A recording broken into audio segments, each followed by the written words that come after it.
If there's one place I can really unwind, it must be right here in the forest. Just smell that. There's no perfume that can beat that. Forests are wonderful, by the way. They're a source of food for animals and insects. They heighten biodiversity, and they play a crucial part in battling global warming. But how exactly do they do that? To get an answer to that question, I'm meeting up with Professor Joris van Akker from Ghent University.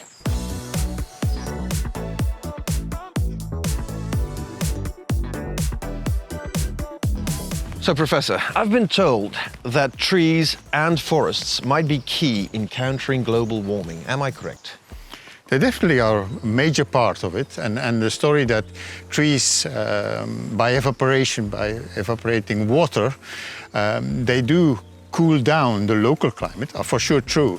But the extra and probably the more eminent element is that they capture CO2 and build it in the wood as carbon. And these wood products, if we use them, we can even have the material for longer, keeping the CO2 from the atmosphere, and as such, we are contributing to climate change mitigation. I see. Okay, so if I'm looking at these trees right here, they are actually holding CO2 in them under the form of carbon, right? Okay, so let's say we want to make long life products with these, sustainable products as well, furniture, but you could talk about timber construction as well. They all contain CO2 as well, and carbon, which will not be diffused in our atmosphere. Correct. And as long as we use this material, and we probably should always try to get them from the forest which is sustainably managed, so that we only focus on that what is growing, and we capture only that volume or that material. But in the phase of using the material, as long as we can use it, it's keeping the CO2, but also recycle, reuse, and in the end we will still have the energy there, but we also will be replacing, substituting other materials, like plastics, like steel, like concrete, which are requiring more energy to get to a final product. In this sense, we also lower the need to have CO2 in our atmosphere and getting more solutions for climate change. So correct me if I'm wrong, but wood is just a fantastic product. It's fantastic in the fact that it can be so versatile and used in so many applications, but it's even more fantastic because it is renewable. So we can get it from nature, we can regrow it, and it's never getting exhausted like you have materials that are mineral or related to iron ore or these things. We definitely can regrow it and substitute some of these materials in many, many applications. So it's actually a fantastic modern product, although we know it since very long. Excellent, Professor. Thank you so much for your time. I might just go and pop in at UNILIN Group because they use wood as one of their raw products, of course, and they might have some answers to my questions. Thank you so much.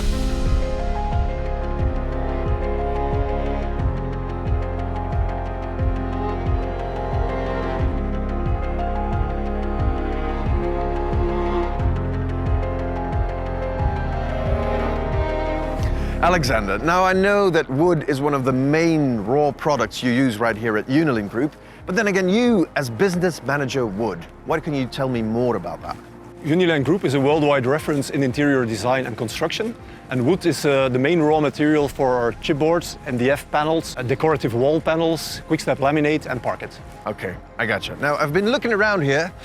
You don't have that many forests here, so where does this wood come from? Yeah, exactly, and that's UNILIN's strength. We treat our raw materials in a very creative and sustainable way, where many other people would see only waste. We see a valuable raw material to make a beautiful product out of. Most of the wood-based products that we have at UNILIN Group, such as MDF, HDF and quick-step laminate, are made from recovered wood. Recovered wood means, for example, roadside trimmings, leftovers from sawmills, or wood that is coming from sustainable forest management. Sustainable forest management means that no trees are chopped in protected areas. When they are chopped, it is done in a controlled way, for example, to give room for a younger tree to grow. Okay. And that is actually also the case for the logs which you see here on our site. They are actually too thin or crooked to be used in a traditional application, such as a board or a furniture. Yeah. And this way, UNILIN Group manages to give this wood a new high-value application. And this way we save it from being burnt and lengthen the lifespan of the wood. That's excellent. So nothing goes to waste. What do you use this wood for then? We take the wood and we chip it into very small fibers. Then we compress it under high pressure into an HDF or MDF panel, which in turn is used as a basis for a quick step laminate. And this way, actually, we store the CO2 which is captured into the wood into our products. So if you install a quick step laminate floor in your house, you're also storing the CO2 in your house and you're contributing into the fight against climate change. That's a win-win for everybody then.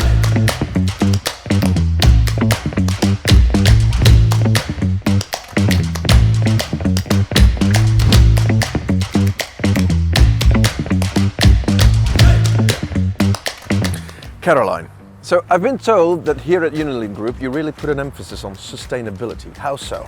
Absolutely. As for our MDF panels and our laminate floors, we already use recovered wood.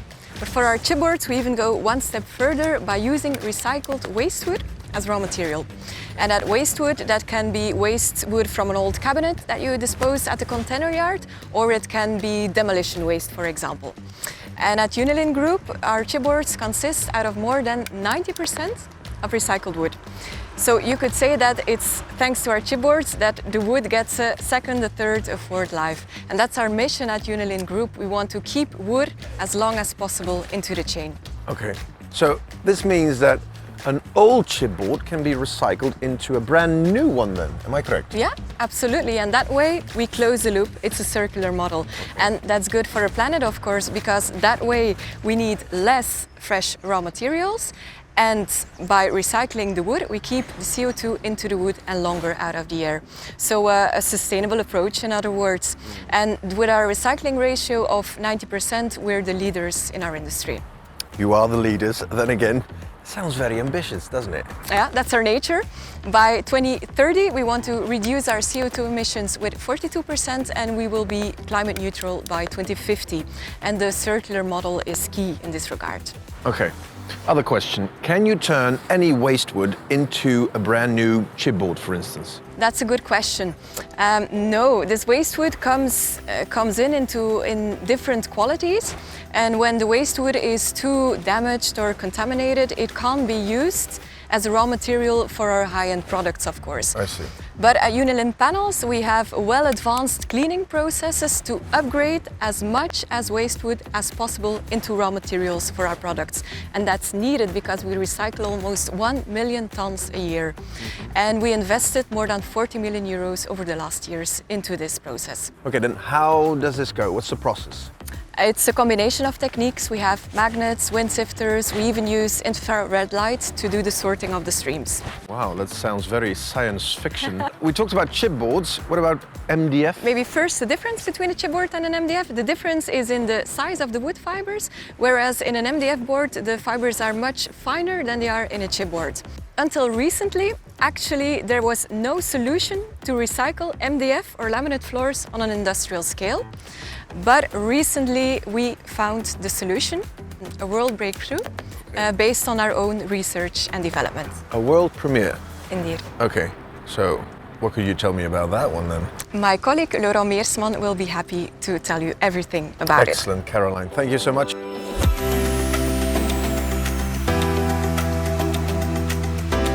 Laurent, I've been told that MDF and HDF are really hard to recycle. Why? Yeah, that's correct, because MDF and HDF are using thinner fibers, and those thin fibers are much more difficult to dislodge from each other. We need those thin fibers to make our quick-step click system. In there, next to that, we also need higher density boards to have a better impact. And those high density fiber boards actually needs a lot of fibers. That's why today they are made out of recovered wood, but in the future we will be able to recycle them. That's a great thing. I understand. So does this mean I could recycle wood infinitely then? No. After a certain moment, when you recycle them very often, the fibers are becoming too small. But then we are still able to send them to one of our green energy plants. We have 2 of those in UNILIN Group. Yes. And something tells me that'll be my next destination.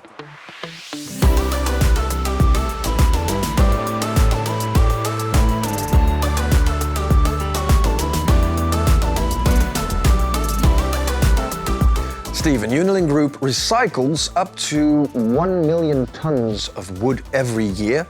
Then again, what happens to non-recyclable wood? Well, for that, the UNILIN Group has established a joint venture together with Aspiravi, a green energy producer, and established two companies, two green energy power plants, ANS Energy and ANU Energy. In both power plants, we use or we convert the non-recyclable waste wood into green power. Okay. They are both state-of-the-art installations where we can produce in a clean way green energy. Excellent. Now, what determines which wood can be recycled and which can't? Well, for that we do some quality checks with the incoming trucks. So it's like an inverse quality check.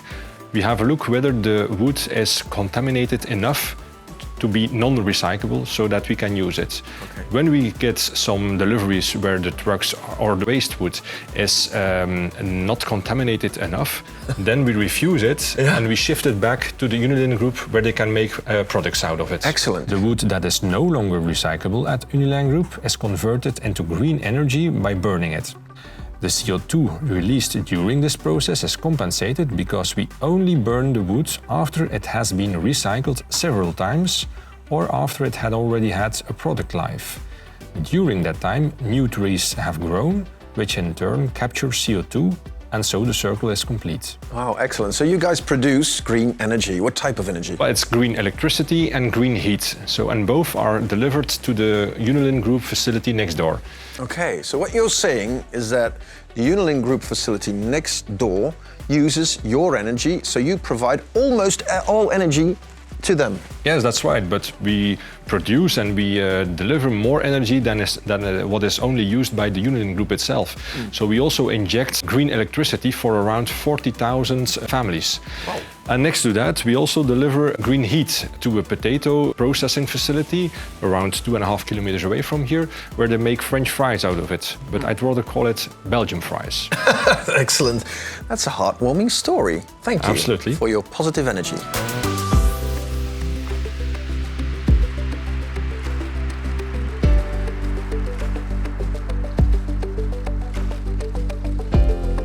The bottom line is, wood is an amazing product and crucial as a weapon in our battle against global warming. Trees extract CO2 from the air, they store it in their wood, and even if you make a piece of furniture out of it or a floor, then the CO2 remains stored.